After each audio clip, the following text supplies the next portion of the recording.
So you know how Back to the Future 2 is about how Doc Brown completely and irreparably destroyed the space-time continuum simply because he was lonely? Doc Brown shows up out of nowhere and tells Marty that his kids have become assholes or something, so they all pile into the DeLorean and fly out in broad daylight, thus creating the problem. It's at this point that the space-time continuum is essentially fucked beyond all recognition and is damaged beyond any repair. Captain Cocksnot's plan is to take Marty to 2015 to keep his future son from taking part in some type of a laserdisc robbery, but it's a fool's endeavor because the event takes place 30 years in the future. From the point with which Marty and Doc are standing in 1985, the event hasn't happened yet. Even if they take their sweet-ass time, they have literally 30 years to prevent the laserdisc robbery from happening. So therefore, going to 2015 solves nothing. Actually, you know what? I take that back. It does solve one problem.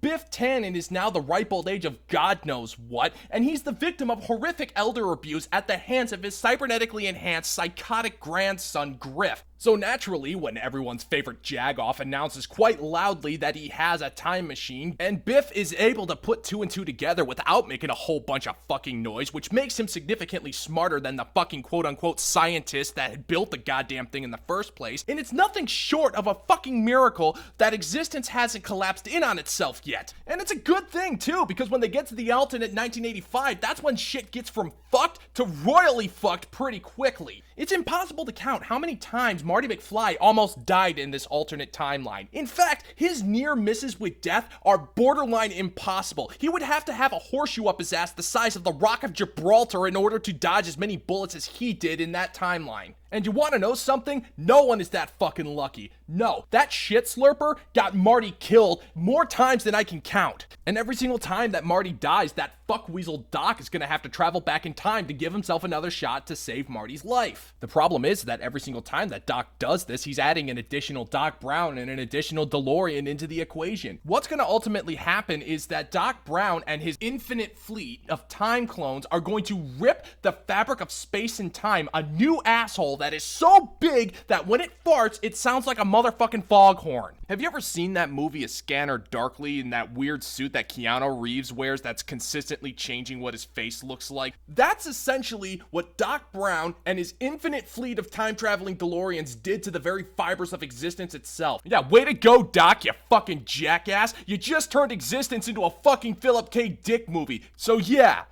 thanks. And this could have all been easily prevented. Doc could have done it himself. All he needed to do was sneak into 1985 before Biff fucked everything up, write a letter, and put it in Marty McFly's jacket pocket. So long as it was a jacket that Marty liked, he would have had 30 years to find it. It could have been simple. It could have read, "Dear Marty, 30 years from now, your son is going to take part in a laserdisc robbery. You might want to stop him. Also, stay away from Flea from the Red Hot Chili Peppers. XOXO smiley face on all your pink parts. Love, Doc." And boom, everything would be fine. Existence would be saved.